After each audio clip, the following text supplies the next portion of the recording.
Qassem Soleimani's death has not gone to waste. It and those of his comrades have brought vast crowds onto the streets of Tehran, potentially rekindling Iran's 40-year-old Islamic revolution in the face of an attack ordered by the old enemy. Death to America, they chanted. Later, death to Israel and death to England too. Much of this sounds more routine than dangerous. But this grief is heartfelt. Soleimani was a leading guardian of the flame of Shia Islam. He'd won medals fighting the Iraq of Saddam Hussein. In their eyes, he'd helped liberate Shia in Iraq and Syria from Sunni oppression. And so Iran's viceroy of blood-stained mayhem across the Middle East is now revered like a Shia saint. They think they've killed Soleimani, which they've not killed. These all people are Soleimani. Kia Soleimani? Soleimani dasta bala! Qassem Sulaimani! We're all Soleimani. He thinks he killed one of us. He hasn't done. Look how many more Soleimani we have. We will retaliate for every drop of his blood. America must know that even if hundreds or thousands like Soleimani are gone, millions will rise up from his blood and continue his path.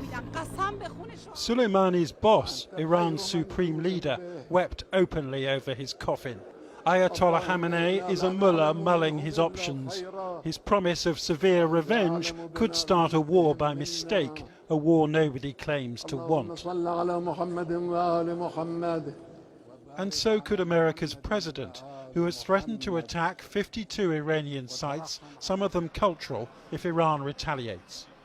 Tonight, Iran's president responded by recalling how the US Navy shot down an airliner in the 1980s, killing over 200.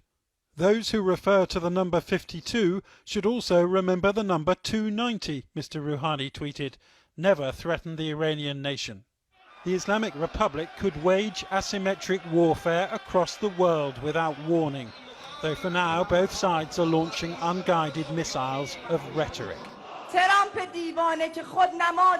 Crazy Trump, you arrogant plaything of Zionism. Don't think that everything is over with my father's martyrdom.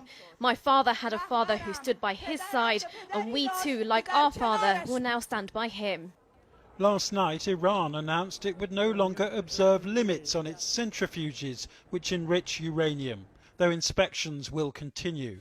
The nuclear deal Iran signed in 2015 was supposed to last 15 years. It will be lucky if it makes 5. And Donald Trump gave this order for it to be abandoned long ago.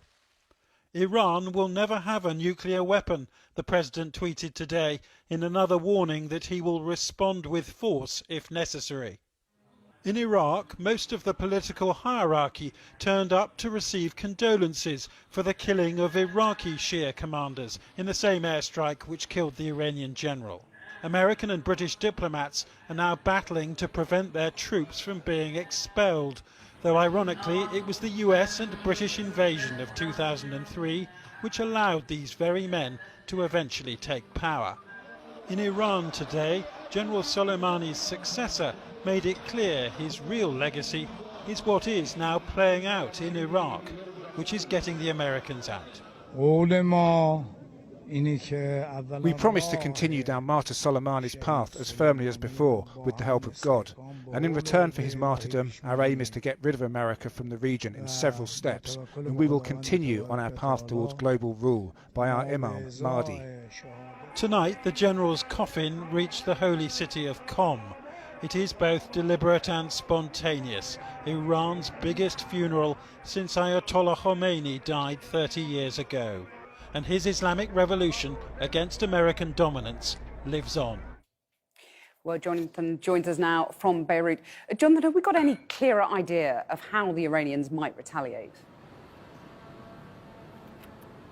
Kathy, I don't think we do, no. I think we'll have to wait for the weeping and the wailing to stop tomorrow when General Soleimani is finally put in the ground.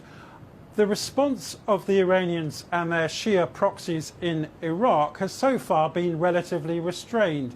We've seen rocket attacks near coalition bases in which coalition troops haven't been hurt. We saw a minor cyber attack, but clearly Ayatollah Khamenei will come under pressure from hardliners to do more. Boris Johnson and other world leaders are weighing in, trying to de-escalate the situation. But I think the problem is that the only message the Iranian regime might listen to is this, which is wait until November. Try to sit out the presidency of Donald Trump. See if he is re-elected or not. Because if he isn't, then the nuclear deal could be restored, and US sanctions, which for the Iranians are really at the heart of this dispute, could be lifted once again. But if you're in Tehran, that might seem a very long time to wait. And in the meantime, this particular situation, this war by Twitter, if you like, could escalate into a real war by mistake.